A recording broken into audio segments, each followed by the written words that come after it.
అదే RTV app వార్తల్ని క్షణాల్లో చదివే అవకాశం ఉంటుంది. ఒక న్యూస్ పేపర్, ఒక టెలివిజన్ ఛానల్ మీ చేతుల్లో ఎప్పుడూ ఉంటాయి. నమస్తే, వెల్కమ్ టు ఆర్టీవీ. నేను చంద్రశేఖర్. భారత రాజ్యాంగాన్ని రాజ్యాంగ పరిషత్ రచించింది. అప్పుడే డ్రాఫ్టింగ్ కమిటీ చైర్మన్గా ఉన్నటువంటి బిఆర్ అంబేద్కర్ ఒక ప్రతిపాదనతో ముందుకు రావడం జరిగింది. ప్రాథమిక హక్కులు ఏర్పాటు చేశారు. దానిలో రైట్ టు ఈక్వాలిటీ 14 నుంచి 18వ ఆర్టికల్ చెప్తుంది. అలాగే 19 నుంచి 21 ఆర్టికల్స్ రైట్ టు ఫ్రీడమ్ చెప్తుంది.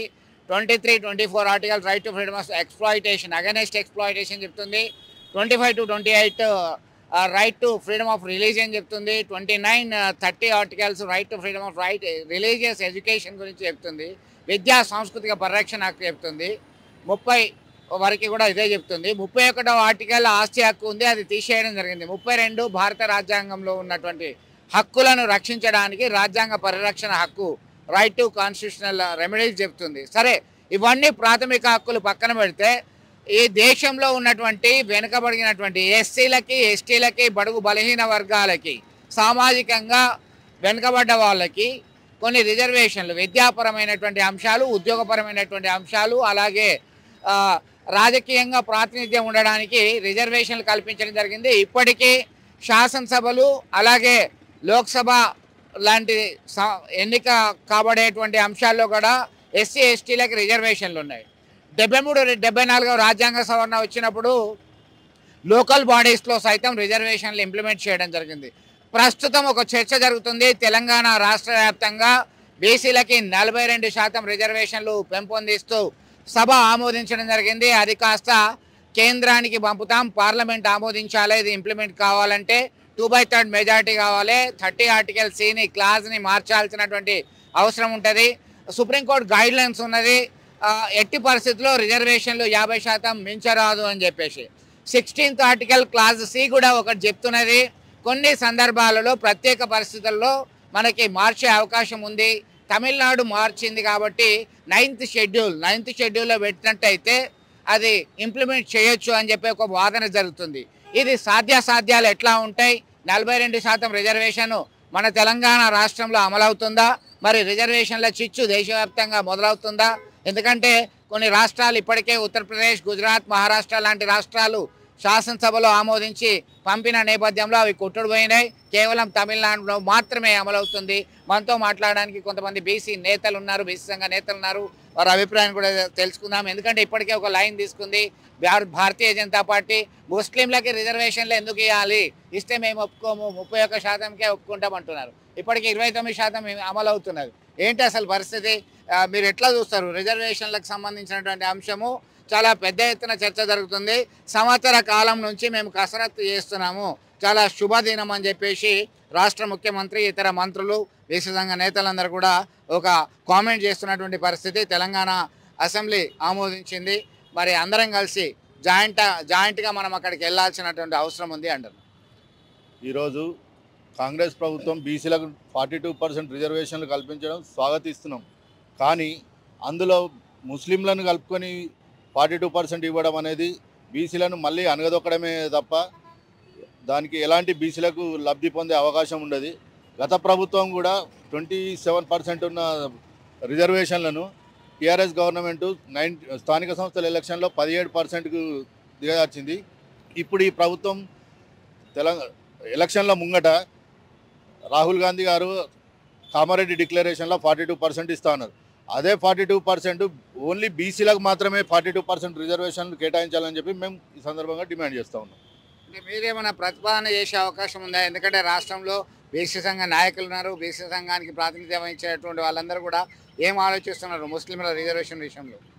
మేము బీసీలకు ఇప్పుడున్న పరిస్థితుల్లో బీసీలలో రాజకీయంగా కొన్ని కులాలు మాత్రమే రాజకీయంగా ఎదుగుతున్నాయి. ఇప్పుడిప్పుడే కొన్ని కులాలు ఇప్పటి వరకు రాజకీయంగా ఇంతవరకు బీసీల ప్రాతినిధ్యం రాలేదు. కొన్ని సంచార జాతులు మొత్తానికి లేవు.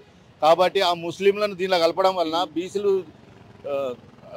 అదే పరిస్థితి ఉంది, డౌన్ అయ్యే పరిస్థితి ఉంది. కాబట్టి ముస్లింలను కాకుండా బీసీలకు 42% రిజర్వేషన్లు ఇవ్వాలని చెప్పి మేము డిమాండ్ చేస్తూ ఉన్నాం. ముస్లింలు కాకుండా ఉన్న బీసీ వాళ్ళకి మాత్రమే 42% రిజర్వేషన్లు ఇస్తే బాగుంటుంది, అది స్వాగతిస్తామని చెప్తున్నటువంటి పరిస్థితి. మీరు చెప్పండి, ఏం భావిస్తారు మీరు? మీ అభిప్రాయం? మా అభిప్రాయం ఏంటంటే బీసీలకే కేటాయించాలి, 42% అండి. జనాభా దామాషా ప్రకారం అడిగినాం కానీ సరే 42% ఇచ్చిన మాకు ఆమోదయోగ్యమే. కానీ దీని మీద ఒక 42% పెంచడం హర్షించదగ్గ విషయం. కానీ 2017లో గత ప్రభుత్వం 37% పెంచాలని గవర్నర్ ద్వారా రాష్ట్రపతికి పంపించిన ప్రతిపాదన దాని ఇంతవరకు ఆమోదం పొందలే. ఇది కూడా అట్లనే జరుగుతుందేమో అని ఒక సందిగ్ధంలో ఉన్నాం, సంశయంలో ఉన్నాము. కానీ అన్ని పార్టీలు చిత్తశుద్ధితోటి పనిచేసి బీసీలకు 42% ఓన్లీ బీసీలకు ముస్లింలకు కలపకుండా బీసీలకు ఇస్తే మాత్రం మేము ఆహ్వానిస్తాం. అప్పుడు సంబరాలు జరుపుకుంటాం. అంటే ఇప్పటికే కాంగ్రెస్ పార్టీ శ్రేణులు ఒక సంబరాలు జరుపుతున్నారు. రాహుల్ గాంధీ చెప్పారు మేమెంతో మాకంతా అనే నినాదంతో ముందుకు వచ్చినాం. కామారెడ్డి డిక్లరేషన్ అన్నారు. ఇంకా జోడో యాత్రలో కూడా కొన్ని ప్రతిపాదనలు చేశారని. ఇప్పుడు 42% రిజర్వేషన్లు చేస్తే ఓవరాల్గా సుప్రీంకోర్టు గైడ్లైన్స్ అనేది దాటిపోతుంది 50%. కేవలం తమిళనాడులో మాత్రమే 69% పైన రిజర్వేషన్లు ఉన్నాయి. అది 9వ షెడ్యూల్లో ఉంది. మీ అభిప్రాయం ఏంది? మీకు ఏమైనా ఐడియా ఉంది? ఇప్పుడు 42% అన్నారు, అది బీసీలకు మాత్రమే కేటాయించాలి. అంటే మళ్ళీ ముస్లింలను కలుపుకొని కాకుండా 10% మళ్ళీ వాళ్ళకు కాకుండా వాళ్ళకు ఆల్రెడీ మైనార్టీ రిజర్వేషన్ 10% ఉంటుంది. ఇది 2 కలిపితే మళ్ళీ 20% అవుతుంది. అందుకని 42% బీసీలకే కేటాయించాలని మేము డిమాండ్ చేస్తాం. చాలా కాలం నుంచి బీసీ సంఘ నేతగా పోరాటాల్లో పాల్గొంటున్నారు శ్రీధర్. చెప్పండి, మీరు చెప్పండి, ఎట్లా చూడవచ్చు దీనికి సంబంధించి? ఈరోజు 42% రిజర్వేషన్లు అనేవి కూడా కల్పించడం అనేది చాలా సంతోషకరం. బీసీలలో విద్యా, ఉద్యోగ, రాజకీయ రంగాలు, స్థానిక సంస్థల్లో ఈరోజు ఏర్పాటు చేయడం జరిగింది సంతోషకరంగా. ఎందుకంటే అనేక ఉద్యమాలు నిర్వహించి మనం వీటిని సాధించాం. కానీ ఏంటంటే ఈ రిజర్వేషన్లు అనేవి కూడా న్యాయపరంగా ఎదుర్కొనేందుకు అనేక సమస్యలు ఉన్నాయి. మన గతంలో ఒక తమిళనాడు తప్ప మిగతా రాష్ట్రాలలో ఈ రిజర్వేషన్లు అంటే 50% దాటినే కనుక అక్కడ హైకోర్టులు అనేది కొట్టివేయడం జరిగింది. ఎందుకంటే 1992లో సుప్రీంకోర్టు ప్రకారం మనకి ఏంటంటే ఈ రిజర్వేషన్లు 50% దాటద్దని ఏ విధంగా అయితే కొట్టేసిందో వాటి రక్షణ కొరకు మనం ఏం చేయాలంటే రాజ్యాంగంలో 9వ షెడ్యూల్లోని 31B ఆర్టికల్ ప్రకారం ఏంటంటే వీటిని రక్షణ కల్పించాలి. 31Bలో ఏం చెప్తుందంటే మనకు రాజ్యాంగంలో 9వ షెడ్యూల్ చేస్తే రేపు ఏ కోర్టు కానీ ఏ ట్రిబ్యునల్ కానీ ఏది కానీ ఎక్కడ పోయినా కూడా రిజర్వేషన్లు అనేటివి కూడా మనకు కొట్టివేయకుండా రక్షణగా ఉంటాయి. ఏ విధంగా అయితే తమిళనాడు ప్రభుత్వము ఆ రిజర్వేషన్లను అక్కడ గవర్నమెంట్ ద్వారా రాష్ట్ర ప్రభుత్వానికి నుండి కేంద్ర ప్రభుత్వం పోయి మనం ఏ విధంగా అయితే ఆమోదించినాయో ఇప్పుడు కూడా మన తెలంగాణ రాష్ట్ర ప్రభుత్వం, రాష్ట్ర ముఖ్యమంత్రి అఖిలపక్ష సమావేశాన్ని ఏర్పాటు చేసి అందరినీ ఎంపీలను, తర్వాత మన రాష్ట్రంలో ఎంపీలను, భారతదేశంలోని కాంగ్రెస్ పార్టీ ఎంపీలను, బీజేపీ ఎంపీలను అన్ని రాష్ట్రాల మద్దతు కట్టుకొని ఈ బిల్లును పార్లమెంట్లో ప్రవేశపెట్టి రాజ్యాంగంలో 9వ షెడ్యూల్ మనకు చేర్చి ఆ తర్వాత ఏంటంటే రాష్ట్రపతి ఆమోదం ద్వారా వీటి రక్షణ కల్పించితే తప్ప లేకుంటే ఎవరు వెళ్ళినా కూడా కోర్టుకు వెళ్ళినా కూడా ఈ రిజర్వేషన్లు చెల్లవు.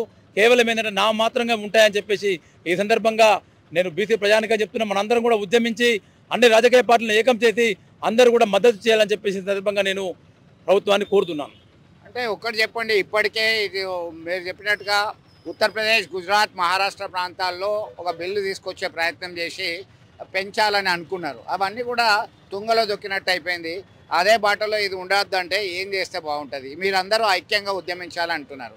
కానీ భారతీయ జనతా పార్టీ ఆధ్వర్యంలోని ఎన్డీఏ గవర్నమెంట్ అక్కడ ఉంది.